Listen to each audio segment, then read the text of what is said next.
grisly details.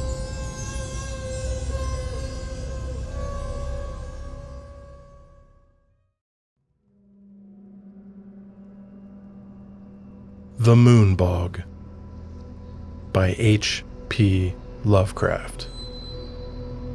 Performed by Don Tackett.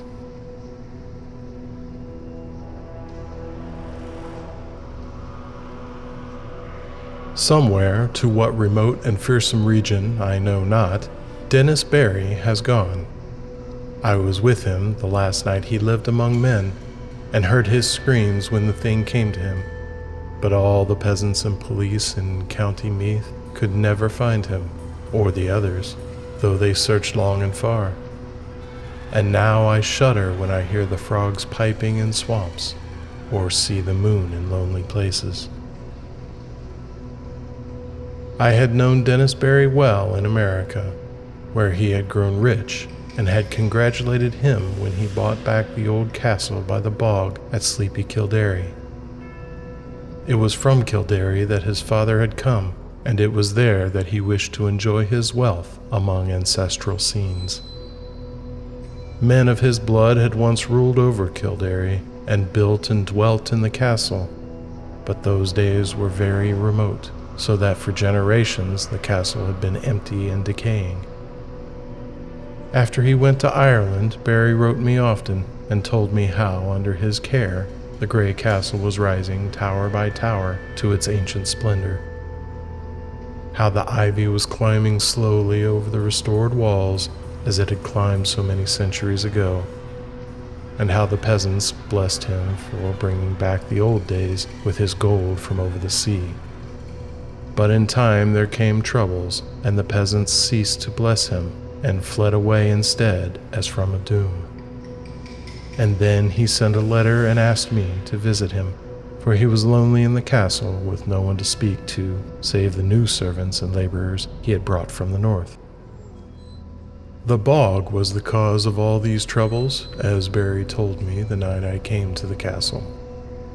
I had reached Kildare in the summer sunset as the gold of the sky lighted the green of the hills and groves and the blue of the bog, where on a far islet a strange olden ruin glistened spectrally.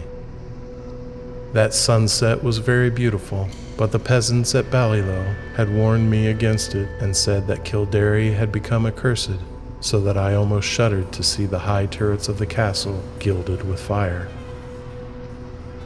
Barry's motor had met me at the Ballylough station, for Kildare is off the railway.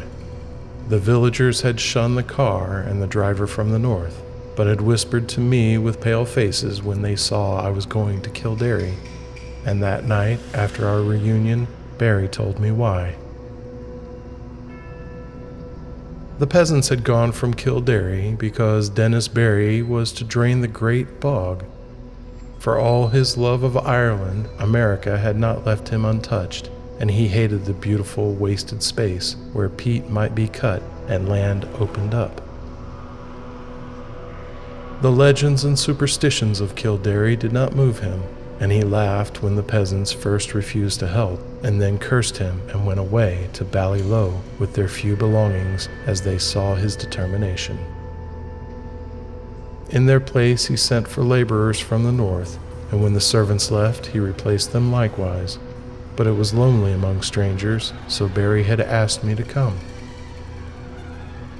When I heard the fears which had driven the people from Kildare, I laughed as loudly as my friend had laughed, for these fears were of the vaguest, wildest, and most absurd character.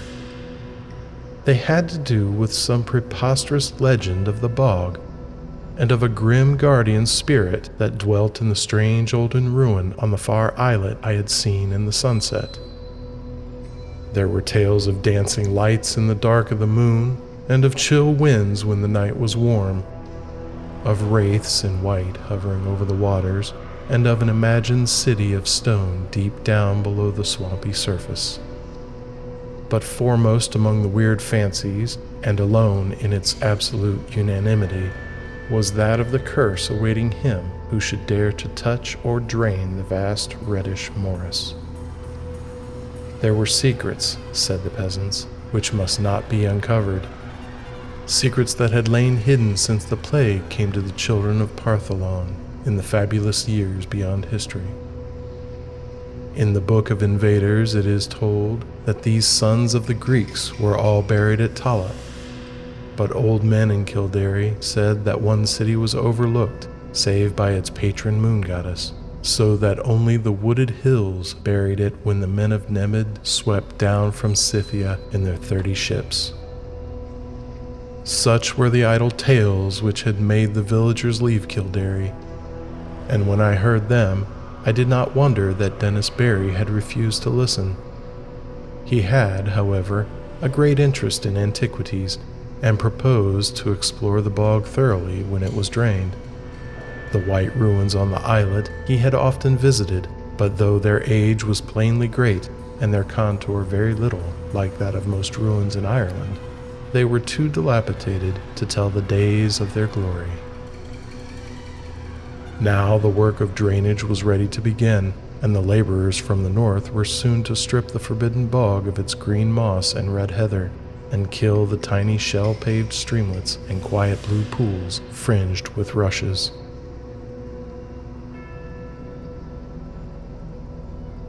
After Barry told me these things, I was very drowsy, for the travels of the day had been wearying, and my host had talked late into the night. A manservant showed me to my room, which was in a remote tower overlooking the village, and the plain at the edge of the bog, and the bog itself, so that I could see from my windows in the moonlight the silent roofs from which the peasants had fled, and which now sheltered the laborers from the north, and too the parish church with its antique spire, and far out across the brooding bog, the remote olden ruin on the islet gleaming white and spectral.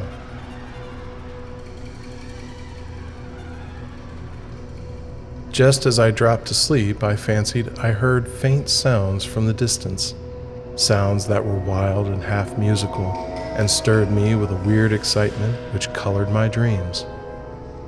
But when I awaked next morning, I felt it had all been a dream, for the visions I had seen were more wonderful than any sound of wild pipes in the night. Influenced by the legends that Barry had related, my mind had, in slumber, hovered around a stately city in a green valley, where marble streets and statues, villas and temples, carvings and inscriptions, all spoke in certain tones the glory that was Greece. When I told this dream to Barry, we both laughed, but I laughed the louder because he was perplexed about his laborers from the north. For the 6th time, they had all overslept, waking very slowly and dazedly, and acting as if they had not rested, although they were known to have gone early to bed the night before. That morning and afternoon I wandered alone through the sun-gilded village, and talked now and then with idle laborers, for Barry was busy with the final plans for beginning his work of drainage. The laborers were not as happy as they might have been, for most of them seemed uneasy over some dream which they had had, yet which they tried in vain to remember. I told them of my dream, but they were not interested till I spoke of the weird sounds I thought I had heard. Then they looked oddly at me, and said that they seemed to remember weird sounds too. In the evening, Barry dined with me and announced that he would begin the drainage in 2 days. I was glad, for although I disliked to see the moss and the heather and the little streams and lakes depart, I had a growing wish to discern the ancient secrets the deep matted peat might hide. And that night my dreams of piping flutes and marble peristyles came to a sudden and disquieting end, for upon the city and the valley I saw a pestilence descend, and then a frightful avalanche of wooded slopes that covered the dead bodies in the streets and left unburied only the temple of Artemis on the high peak, where the aged moon priestess Cleis lay cold and silent with a crown of ivory on her silver head.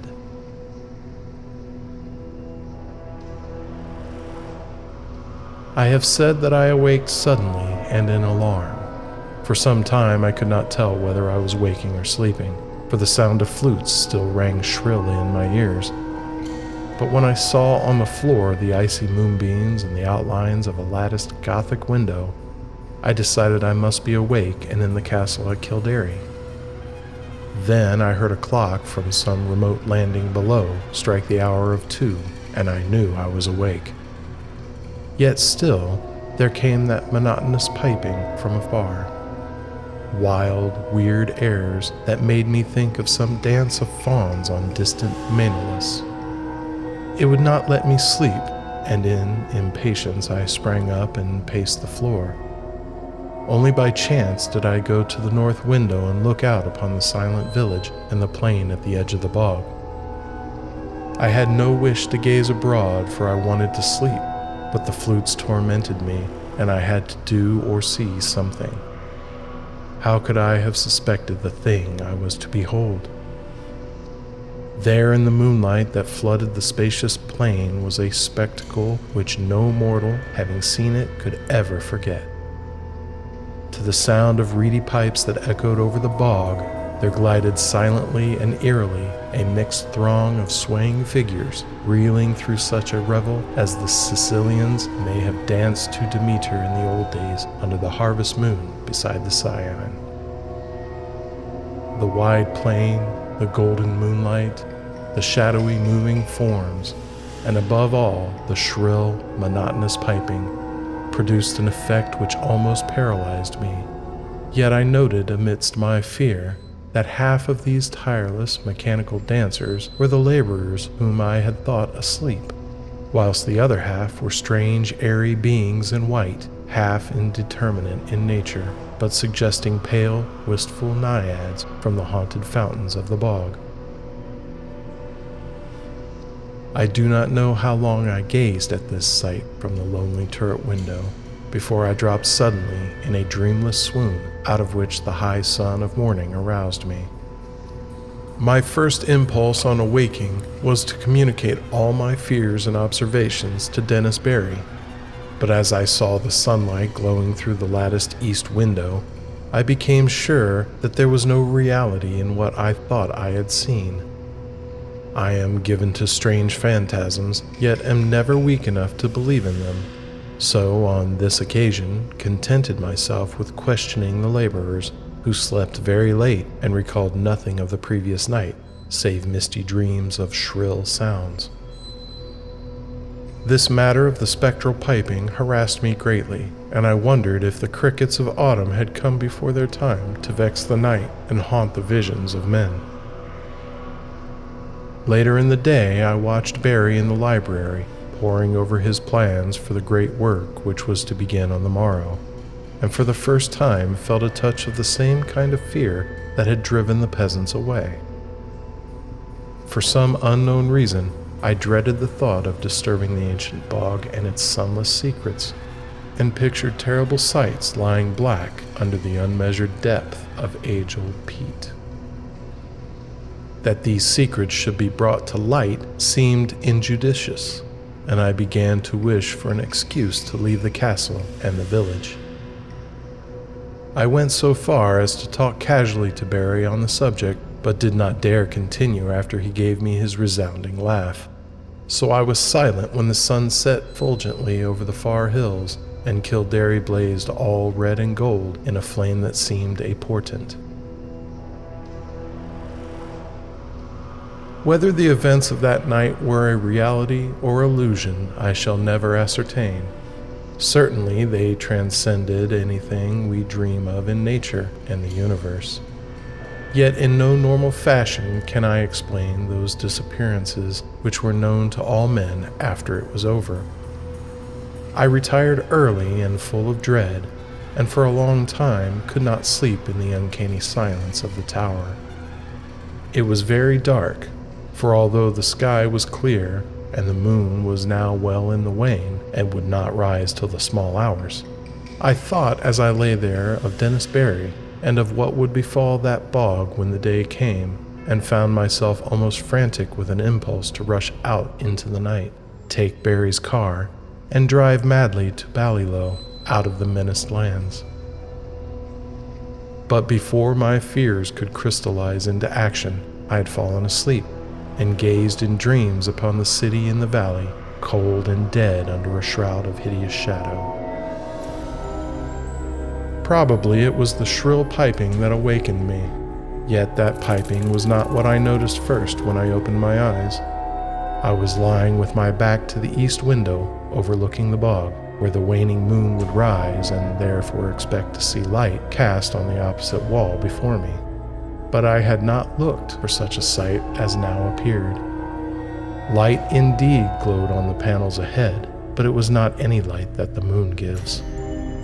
Terrible and piercing was the shaft of ruddy refulgence that streamed through the Gothic window, and the whole chamber was brilliant with a splendor intense and unearthly. My immediate actions were peculiar for such a situation, but it is only in tales that a man does the dramatic and foreseen thing. Instead of looking out across the bog toward the source of the new light, I kept my eyes from the window in panic fear and clumsily drew on my clothing with some dazed idea of escape. I remember seizing my revolver and hat, but before it was over, I had lost them both without firing the one or donning the other. After a time, the fascination of the red radiance overcame my fright, and I crept to the east window and looked out whilst the maddening, incessant piping whined and reverberated through the castle and over all the village.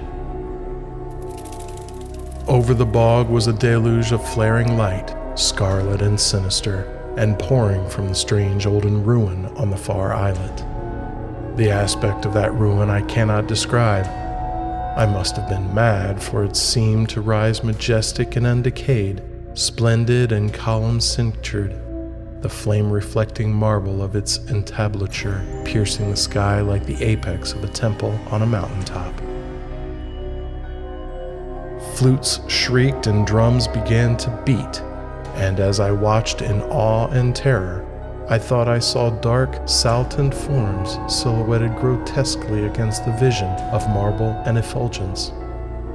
The effect was titanic, altogether unthinkable, and I might have stared indefinitely had not the sound of the piping seemed to grow stronger at my left.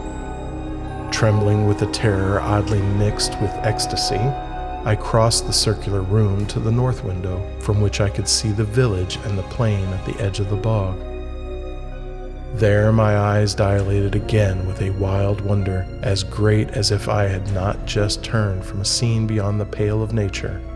For on the ghastly, red-litten plain was moving a procession of beings in such a manner as none ever saw before, save in nightmares. Half gliding, half floating in the air, the white-clad bog wraiths were slowly retreating toward the still waters and the island ruin in fantastic formations suggesting some ancient and solemn ceremonial dance. Their waving translucent arms, guided by the detestable piping of those unseen flutes, beckoned in uncanny rhythm to a throng of lurching laborers who followed dog-like with blind, brainless, floundering steps, as if dragged by a clumsy but resistless demon will. As the naiads neared the bog without altering their course, a new line of stumbling stragglers zigzagged drunkenly out of the castle from some door far below my window, groped sightlessly across the courtyard and through the intervening bit of village, and joined the floundering column of laborers on the plain.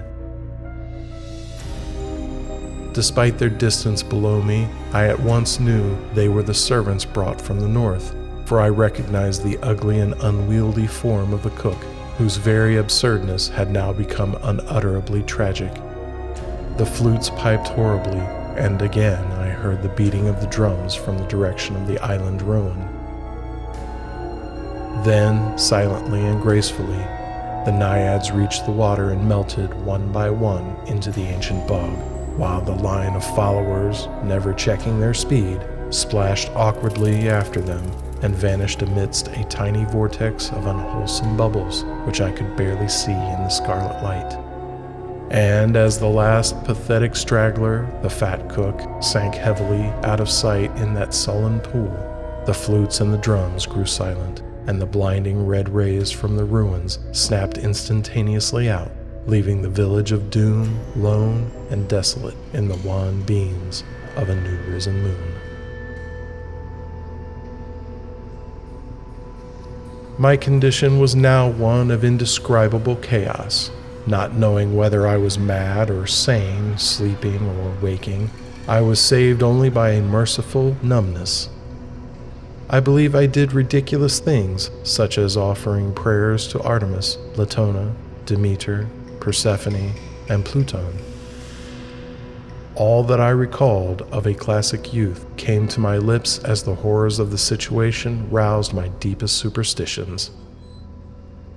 I felt that I had witnessed the death of a whole village, and knew I was alone in the castle with Dennis Barry, whose boldness had brought down a doom.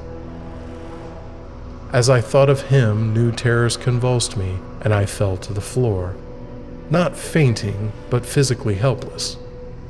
Then I felt the icy blast from the east window where the moon had risen, and began to hear the shrieks in the castle far below me. Soon those shrieks had attained a magnitude and quality which cannot be written of, and which make me faint as I think of them. All I can say is that they came from something I had known as a friend. At some time during this shocking period, the cold wind and the screaming must have roused me, for my next impression is of racing madly through inky rooms and corridors and out across the courtyard into the hideous night. They found me at dawn, wandering mindlessly near Ballylow, but what unhinged me utterly was not any of the horrors I had seen or heard before. What I muttered about as I came slowly out of the shadows was a pair of fantastic incidents which occurred in my flight, incidents of no significance, yet which haunt me unceasingly when I am alone in certain marshy places or in the moonlight. As I fled from that accursed castle along the bog's edge, I heard a new sound, common, yet unlike any I had heard before at Kildare. The stagnant waters, lately quite devoid of animal life, now teemed with a horde of slimy, enormous frogs which piped shrilly and incessantly in tones strangely out of keeping with their size. They glistened bloated and green in the moonbeams, and seemed to gaze up at the fount of light. I followed the gaze of one very fat and ugly frog, and saw the second of the things which drove my senses away. Stretching directly from the strange olden ruin on the far islet to the waning moon, my eyes seemed to trace a beam of faint, quivering radiance, having no reflection in the waters of the bog. And upward along that pallid path, my fevered fancy pictured a thin shadow slowly writhing, a vague, contorted shadow, struggling as if drawn by unseen demons. Crazed as I was, I saw in that awful shadow a monstrous resemblance, a nauseous, unbelievable caricature, a blasphemous effigy of him who had been Dennis Barry.